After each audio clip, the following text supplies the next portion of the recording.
कहते हैं कि प्यार अंधा होता है। अगर कोई प्यार में पड़ जाता है तो फिर जाति पात, ऊंच नीच, उम्र, धर्म, कोई चीज़ उसके लिए मायने नहीं रखता। अगर कोई चीज़ उसके प्यार में बाधा पहुंचाती है तो उसे अपनी प्रेम कहानी का वो विलन मानता है, चाहे माँ बाप हो, भाई बहन हो, सगे संबंधी हो या फिर रिश्तेदार हो।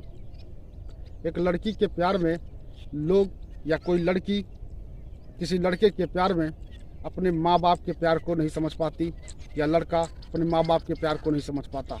भाई बहन के प्यार को ये लोग नहीं समझ पाते। यहाँ तक कि सगे संबंधी जो होते हैं, उनके जो रिश्तेदार होते हैं, सामाजिक जो बातें होती हैं, उनको भी ये नहीं समझ पाते। इन्हें तो यही लगता है जो लोग इनके प्यार में बाधा बन रहे हैं वो इनकी प्रेम कहानी के विलन हैं।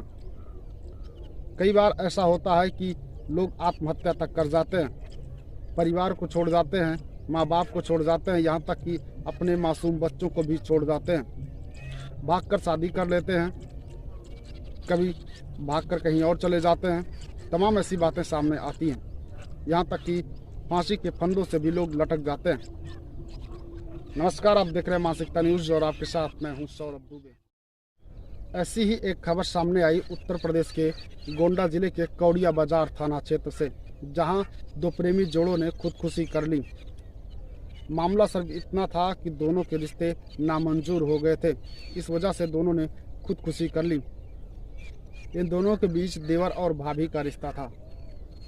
देवर कक्षा 9 में पढ़ता था, भाभी की उम्र देवर से कहीं अधिक थी, उसके 4 बच्चे थे।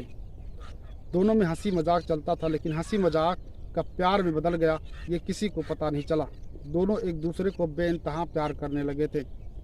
एक ही छत के नीचे रहने के बावजूद देवर से भाभी का कुछ अलग लगाव था।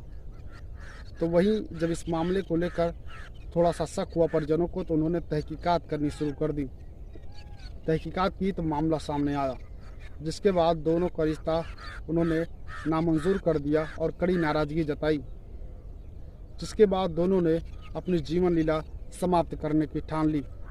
दिमाग में क्या आया ये वही लोग जान सकते हैं। हो सकता हो दिमाग में उनके ये आया हो कि अब हम नहीं मिल सकते, ये दुनिया हमारे लिए ठीक नहीं है, हमें अब जान दे देनी चाहिए। या फिर उनके दिमाग में कुछ ऐसा आया हो, जो भाभी थी, क्योंकि वो 4 बच्चे की माँ थी, भाभी के दिमाग में आया हो कि मेरे बच्चे जब बड़े होंगे तो मुझसे सवाल करेंगे, जब सवाल करेंगे तो मैं जवाब क्या दूंगी।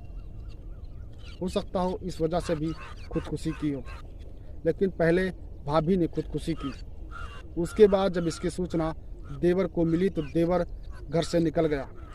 सुबह जब लोग शौच के लिए निकले तो देखे एक आम के पेड़ से उसका भी लटकता हुआ शव मिला।